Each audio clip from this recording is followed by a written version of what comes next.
Muy buenos días. Hoy en la revista Iberae vamos a hablar en la revista Iberae vamos a hablar con uno de los autores que tuvimos el privilegio de poder leer en el número 2. Su nombre es Fidel Torcida, es una persona especializada en el ámbito de la geología, paleontología, y lo primero, como hacemos siempre, es presentarle. Fidel, muy buenos días. Si quieres presentarte. Sí, buenos días. Pues sí, soy Fidel Torcida. Estoy aquí porque, aparte de la revista, pues estoy implicado muy a fondo en el mundo de los dinosaurios, desde los 14 años. Desde entonces ha llovido mucho y, bueno, he pasado por distintas fases, de una simple afición a, siendo todavía un aficionado, es decir, que no me dedico profesionalmente, pues he recorrido un camino muy largo con una serie de compañeros que pasó por una tesis doctoral y, bueno, pues toda una carrera de investigación que se ha plasmado en, bueno, pues bastantes artículos científicos, en fin, el establecimiento de varias especies, y actualmente pues quizás el mayor compromiso sea dirigir un museo de dinosaurios de las Salas de los Infantes en Burgos, que, bueno, es, digamos, una instalación relativamente humilde en cuanto a recursos. Es un museo municipal, pero cuyos contenidos pues tienen una trascendencia internacional evidente, ¿no? Así que eso es un poquito, yo en realidad soy, o sea, lo que me da de comer, digamos, mi profesión es la de profesor de educación secundaria, pero, bueno, en comercio, el Instituto Comercio de Logroño, pero realmente mi pasión toda mi vida han sido los dinosaurios, ¿no? Y creo que este es el motivo principal de que esté aquí, encantado, por supuesto. Muy bien, nosotros estamos encantados también de tenerte con nosotros y agradecerte tu tiempo, tanto de escribir el artículo que hemos leído todos los aficionados a la geología y la paleontología de la revista, así como esta pequeña entrevista que te estamos haciendo. Y me gustaría que nos explicaras un poquito la historia, o de manera resumida, de ese proyecto que seguro que está lleno de ilusión y falta de recursos, que es el Museo de los Dinosaurios de Sala de los Infantes, porque al ser un museo que es tan de una zona local, eh, que no es de una trascendencia a nivel de recursos económicos, por así decirlo, de administración, pues seguro que hay una historia detrás de esfuerzo e ilusión, ¿verdad? Sí, en realidad la zona ya tiene su recorrido. En 1944 sale un artículo en el diario de Burgos que habla de un hallazgo de dinosaurios en la provincia, concretamente en la zona de Salas, y eso, bueno, eso quedó un poquito ahí, digamos, perdido en el tiempo, y en 1975 pues se crea ahí en Salas un grupo de chavalillos, el Colectivo Arqueológico y Paleontológico de Salas, ese es su nombre actual, y ahí es donde iniciamos pues una actividad, como digo, pues éramos chavalillos que íbamos aprendiendo poco a poco, que, bueno, fue recogiendo materiales paleontológicos, también arqueológicos, durante un tiempo, hasta que, bueno, se decidió en su momento donarlo al Ayuntamiento de Salas de cara a hacer el museo, ¿no? Evidentemente, de un grupo de aficionados y de una forma voluntaria, pues se puede llegar hasta donde se puede llegar. Teniendo un apoyo institucional, o subimos un escalón, ¿no? Así que el museo se logró abrir en 2001. Hasta hoy hemos superado los 220.000 visitantes y, bueno, de acuerdo con lo que estamos diciendo los recursos, pues yo creo que es resaltable decir esa cifra, porque no hay promoción prácticamente, no hay difusión pública. Nosotros utilizamos muchísimo los medios de comunicación, por ejemplo. Bueno, participamos en un montón de actividades, en congresos científicos, en actividades deportivas que tienen como referente los dinosaurios de Salas. Vamos a ferias incluso turísticas, a colegios, en fin, hay muchas maneras. Elaboramos documentos como puede ser el Diario de Dinosaurios, que es una cosa única dentro de la difusión de dinosaurios en nuestro país. Tenemos redes sociales, o sea que frente a, digamos, a la carencia de algunos recursos, lo que hacemos es buscar cualquier manera abrirnos al mundo, ¿no? Entonces el museo, como digo, pues bueno, pues necesita muchísimos recursos nuevos para estar a la altura del contenido, ¿no? Porque hay unos restos que son únicos en el mundo, guardamos holotipos, o sea, especímenes únicos, ¿no? Y sobre los cuales se describen las especies. Y realmente, a ver, yo creo que es bastante digno el museo, pero podría ser, quiero decir, para tener ese tipo de patrimonio, ese tipo de tesoro, digamos, pues se podrían utilizar otros recursos mucho más potentes. Pero bueno, hay siempre limitaciones. El museo, como nos suelen decir los visitantes, dejan sus opiniones en el libro de visitas, sorprende, ¿no? Porque por fuera, claro, la entrada no es maravillosa, no es espectacular, pero una vez dentro, bueno, hay una parte de arqueología que yo creo que está muy curiosa, es una especie de túnel del tiempo, y al entrar en la paleontología, la estrella, que son los dinosaurios, y ver el tipo de restos que hay, pues sorprende bastante, ¿no? Pero es que incluso digo, hay cosas que no se ven, como es el taller de restauración o los almacenes, que por falta de espacio en las salas de exposición, pues realmente guardan restos absolutamente fascinantes, muchos de ellos ya estudiados y publicados, pero que, como digo, estos son animales muy grandes y no caben en una sala de exposición pequeña, ¿no? Esperamos que ese museo pueda ampliarse y pueda tener más recursos en el futuro para hacer honor a lo que alberga y darlo a conocer. Y también espero que esta entrevista, en la medida de lo posible, invite a alguno de los oyentes o lectores de la revista a que puedan acercarse por allí y disfrutarlo in situ, cuando la situación lo permita. Quería enlazar lo que has comentado, que hay holotipos y hay hallazgos allí muy importantes. Dos preguntas que sumo en una, que es importancia de la paleobiodiversidad burgalesa, así como háblanos un poco de los dos protagonistas del Mesozoico burgalés que mencionas en el artículo del número 2 de la revista. Bueno, la paleodiversidad, o sea, sobre todo referida a lo que estamos comentando, ¿no? De los restos mesozoicos. Estamos hablando de la Sierra de la Demanda, burgalesa, el sureste burgalés. Yo creo que podríamos definirla como un pequeño paraíso, ¿no? Es decir, hay una variedad bastante grande de grupos de dinosaurios. Bueno, una cosa antes, realmente el Mesozoico es muy largo, ¿de qué estoy hablando? La mayor parte de los restos que nosotros tenemos, que hemos recogido, que vamos estudiando, exponemos, etcétera, es del comienzo del Cretácico inferior, en torno a 125 millones de años.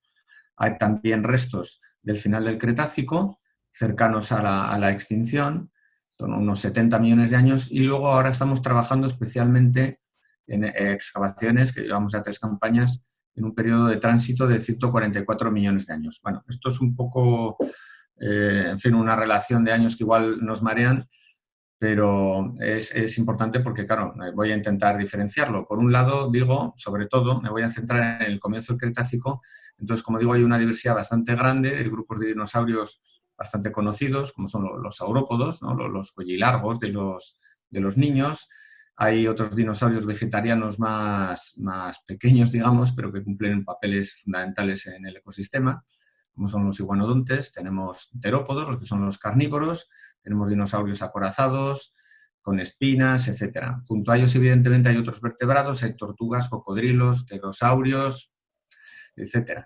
Y luego vegetación. Hay bastantes fósiles de vegetales de distintos tipos, no solamente las plantas a las cuales pertenecían, sino incluso tipos de fósiles, desde granos de polen a troncos de metros de longitud, ¿no? O sea, como digo, una diversidad muy alta. Yo creo que es uno de los sellos característicos de esta zona, ¿no?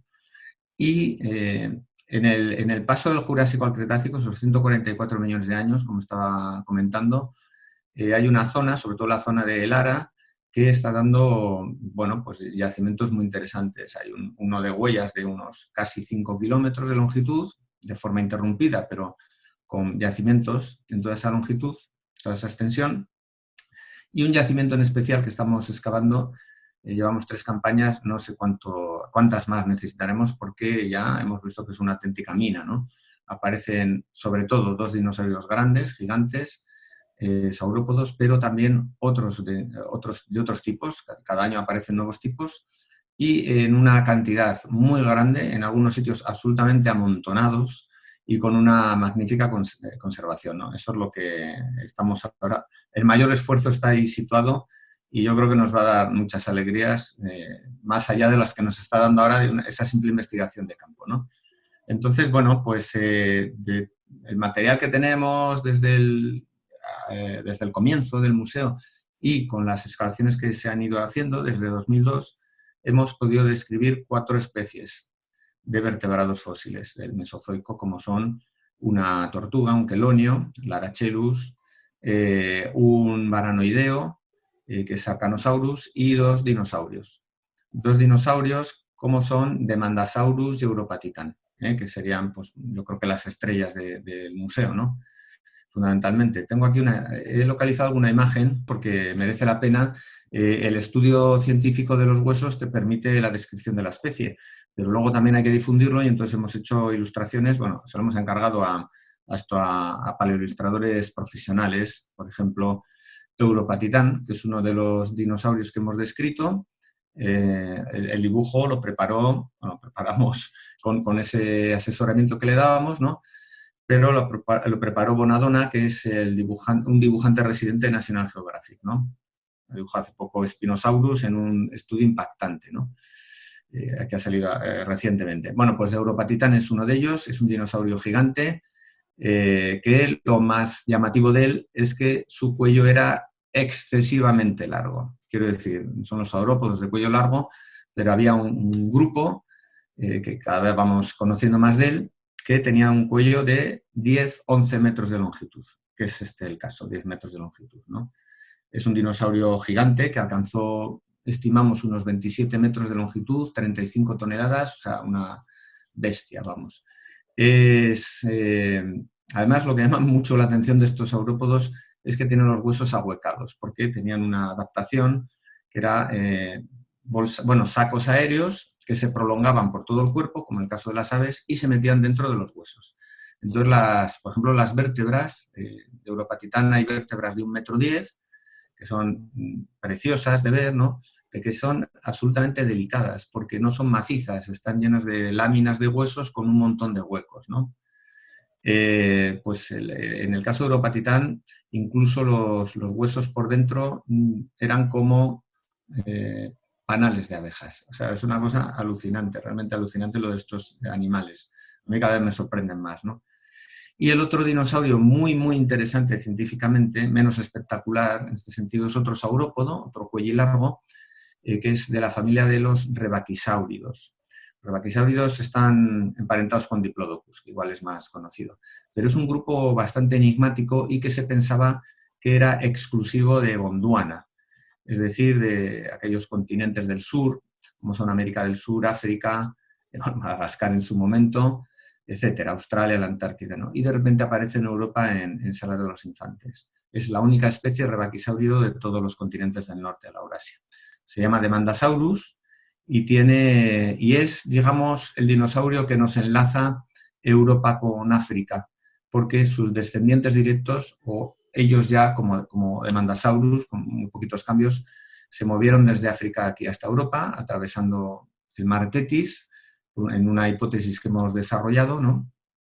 Junto con otras evidencias, por supuesto, no es la única, pero enlaza definitivamente y nos hace entender cómo hubo una conexión de faunas entre Europa y África. Esas son las 2 estrellas, aunque hay muchos detallitos. Hay, por ejemplo, dinosaurios ornitópodos pequeños, vegetarianos, que tenemos una colección, bueno, bastante buena, y que ahora mismo estamos estudiando, por ejemplo, un dinosaurio muy pequeñín, ya adulto, eso lo tenemos seguro, con el cual hemos establecido un nuevo clado, los raptodontomorfos. Es decir, hemos propuesto, y así lo hemos publicado, un nuevo grupo que enlaza da un poco de luz a un grupo que no se sabía cuál era su origen y que con este descubrimiento podemos más o menos situarlo, ¿no? Es decir, con eso lo que doy es unas pinceladas de la importancia que tienen los restos de nuestra sierra de la demanda burgalesa.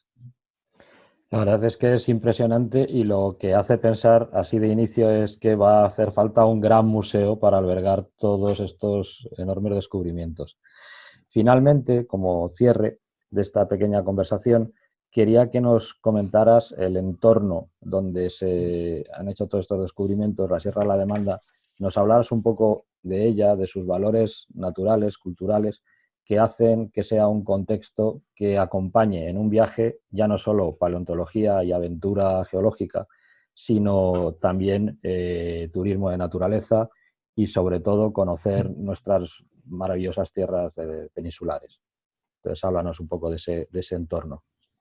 Sí, bueno, la Sierra de la Demanda es un gran núcleo paleozoico y nosotros no estamos en el centro, estamos en subsierras, digamos, ¿no? Y bueno, yo siempre que hablo, siempre que me preguntan por mi zona, no me refiero solamente estrictamente a lo que hay en torno a Salar de los Infantes, sino a todo el entorno que puede llegar, por ejemplo, pues a la zona de los Pinares de Burgos Soria, es una, por ejemplo, Quintanar de la Sierra como referencia.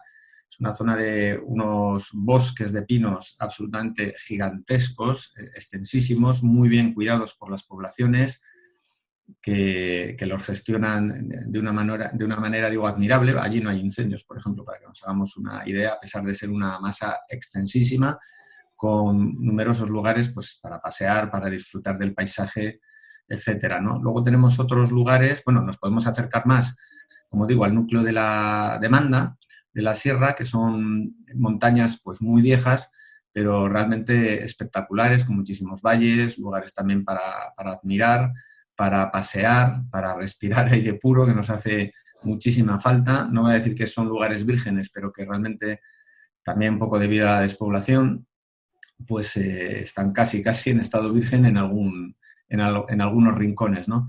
Podemos ir a la zona del Valle de Arlanza, entre Ortiguela y Covarrubias, un cañón de calizo rodeado, bueno, que además se extiende por una zona amplia de un sabinar precioso. Esa zona, o otra zona interesante puede ser Santo Domingo de Silos, con el desfiladero de Yecla. Hasta por ahí cerca llegan estos sabinares. Y bueno, eso que quizás sean los principales puntos de interés natural, ¿no? Cultural hay mucho. Salas es la cuna de los 7 infantes de Lara, mejor dicho, de Salas, ¿no? Son los supuestos hijos de Gonzalo Gustios, el señor de Salas, y tiene también algunas referencias, algunos hitos, ¿no? Estos, bueno, es una leyenda, pero no deja de tener algún viso y algún punto de realidad. Eso es un poco el referente cultural de Salas. Hay muchísimo arte, no solamente Santo Domingo de Silos, que es bien conocido, hay alguna ruta un poquito menos espectacular, quizás, de pequeñas iglesitas románicas en la zona de Lara y adentrándonos un poquito o de pleno en la Sierra de la Demanda, como puede ser Pineda de la Sierra. La zona de Lara está asociada al origen de Castilla, de Fernán González, tiene una ermita visigoda que es un monumento nacional maravilloso, porque es una pequeña iglesita lo que queda de ella, pero que también está situado en un lugar precioso por el paisaje, es un lugar que hay que visitar sí o sí. Luego hay otro turismo, que es el turismo cinematográfico, que se combina un poco con el natural. Allí se ruedan varias películas, ¿no? Una de ellas es la segunda parte del Bueno, el feo y del malo. Entonces hay curiosamente, donde sea la escena final, que es un cementerio de la Guerra Civil Americana, con miles de tumbas que se preparan en ese momento y una plazoleta central de piedra. Eso no se destruyó cuando se acabó la película, se lo debió pedir la gente del pueblo. Entonces se ha recuperado hace unos poquitos años y es peregrinaje pues, de amantes del cine. Pero el valle en el que está es precioso, en cualquier época del año. Es otro sitio, yo creo que digno de visitar. Y luego ya conectando un poquito, es que hay muchas cosas de que hablar. La gastronomía es imprescindible también, el cordero sobre todo, pero diré también un poco conectando con lo nuestro que hay una pequeña ruta de dinosaurios, vamos, de ignitas, de huellas fósiles, desde la zona de Lara, pasando por el Museo de Salas, hasta Los Pinares, hasta Regumiel de la Sierra, con alguna estatua, los yacimientos preparados para la visita, etcétera. Yo creo que hay una referencia como información de todo esto que es Agalsa, es la página web de Agalsa, que es una asociación que ha funcionado con dinero europeo, como en otros lugares, y tiene en su página web hay bastante información sobre esto. Muchísimas gracias por tu tiempo. Quería hacer una petición que te va a parecer curiosa, pero me gusta cerrar las entrevistas con algo, con un postre. Y entonces quería que me dijeras si yo fuera por allí y recorriera aquellos caminos, aquellos valles, aquel patrimonio cultural, paisajístico y paleontológico, gastronómico y antropológico que pueda tener la zona. Recomiéndame un dulce que yo me pudiera llevar a casa que estuviera exquisito, de algún pueblo de por allí. Hombre, yo barro para mi pueblo, entonces tenemos una pastelería que en su momento tuvo varias tiendas en Madrid, quiero decir que tampoco es la última pastelería del último pueblo de España, y que, vamos a ver, ¿qué dan allí? ¿O qué hacen allí? Pues hacen rosquillas de anís, que es su especialidad, y pastas de dinosaurios, por supuesto. Ahora bien, las pastas en general que elaboran es de lo mejorcito que he probado en muchos sitios. Pues con este dulce colofón quiero darte las gracias, despedirte, pero decir que nos encantará en un futuro contar con tu presencia y con tu participación en la revista. Bueno, seguro, cuando queráis. Muchas gracias. Bueno, gracias a Bueno, vosotros. pues